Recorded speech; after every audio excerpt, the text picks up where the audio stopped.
this speech, but I got to tell you, it is wonderful to be with friends and family right now, and thank you so much for all of your love.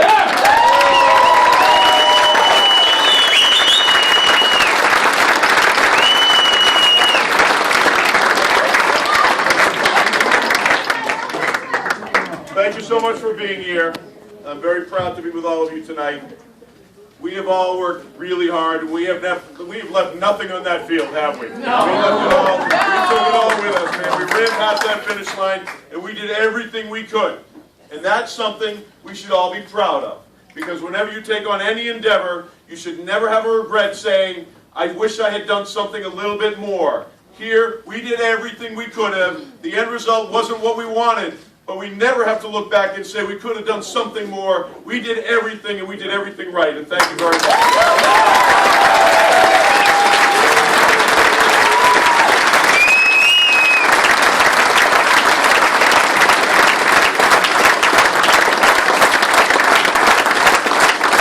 few minutes ago, I called Katherine Clark, and I wished her well in the upcoming months and lent her my support because I know that we will be running together.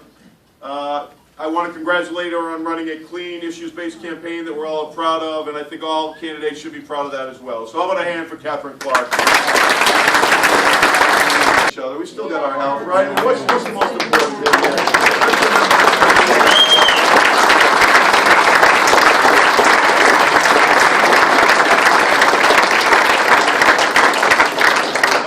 My wife Elizabeth and my son Peter and my son Christian and my daughter Isabel.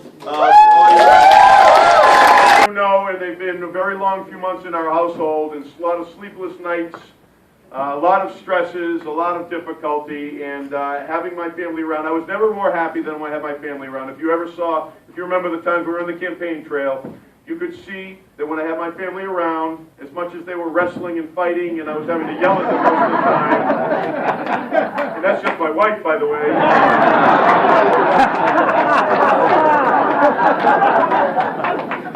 that I was at peace and I was calm, and that's the most important thing with my family. God bless you.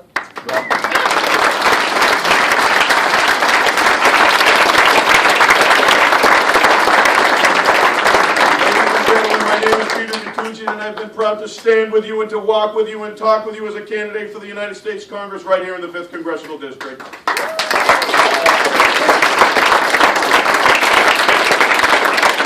A few months ago we gathered and we said we were going to run a clean, hard, well-organized campaign, and that's exactly what we all did in this room. Didn't we?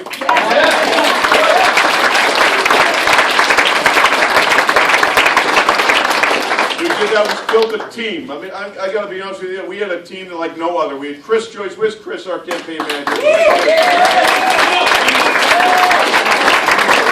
So much because when we look to you, our supporters, you guys cared so deeply about the critical issues impacting our country and the small issues that impact our lives every single day. To join us, and join us, you did. It was so very humbling the way that so many of you put aside your busy lives, especially these last couple of weeks, and canvassed in the rain and the cold and the heat.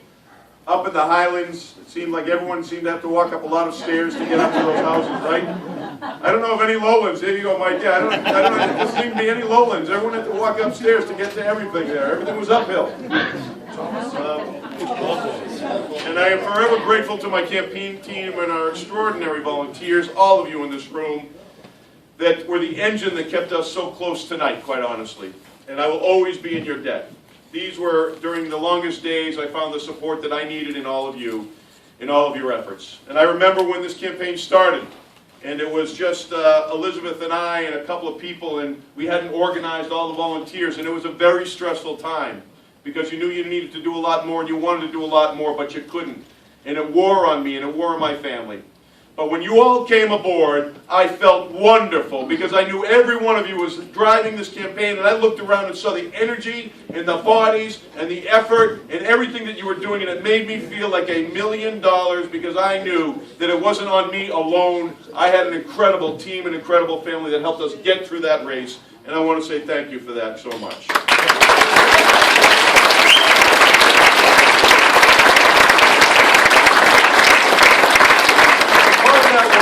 When I was first considering running for this office back in February, I guess, when they were first speaking about what might happen. And it was a very difficult time for me, personally, as a father and as a husband. Because the greatest worry that I had was, would I be able to manage to care for my family and run for this office and then serve in this office? And I spent many sleepless nights, any of you that know, remember during that time, because I was really worried that I couldn't do that. I've seen too many people leave, follow their own ambition and leave back their family. And I did not want to be one of those. And through this very difficult time of assessment, I spoke with many of you and many leaders and many people in Congress to say, can I do this? Can I serve? Can I run for this office? More importantly, can I serve in this office and still be a good father and a good husband? And what we found out was that you could. What was more important to me was the fact that my wife Elizabeth was there at every step. And she just said, I know that you can do this. We can be strong as a family. This can bring benefit to us as a family. And you are the right man for that job. And I got to tell you, that was